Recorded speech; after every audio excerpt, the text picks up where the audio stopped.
Президенттік тұрғын үй бағдарламасы бойынша квадрат метрі $350 тұратын пәтерлерге қол жеткізу бүгінгі күнде өте қиын.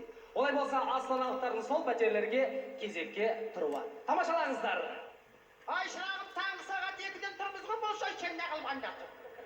Бабушка, тихо, очередь. Очередь тұрайын. Шырағым айдалайын, мен таңғы сағат 2-ден тұрмыз, бірден етсін. Апа айғайлай бермеш. Шырағым айқайласаң, қойды шайлар болды. Сен маған не бірдеңе сөйлейін деп тұрсың ба? Айғайламаш деймін. Айқайласам айқайлап деп жатыр шырағым, сен шешеңде Бәріміз де тұрмыз ғой бұл жерде. Немене бірдеңе айтып деп тұрмын, айтып. Қойдыршы, бас ауырып тұр етек. Қойды шайлар болды. Шырағым айналайын, сен маған бірдеңе деп тұрсың ба?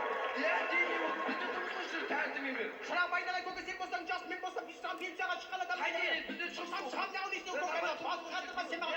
Ей, айғайламаңдаршы. Былай тұр шайлар көке. Не болды? Шырағым сен маған бірдеңе депсің ба? Неме ойнап тұрғызады жылы, ойнап тұрғызады жылы. Немене неме? Шапына бені өлпәрсің, неме өлпәрсің? Айтсам. Немене өлпәрсің? Қол қойпешін.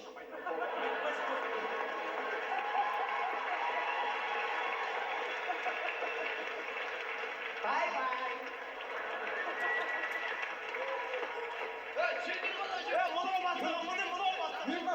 Өзіңе қарай алмадым ба? Шырағым пинчак соқпапсың ба? Сау!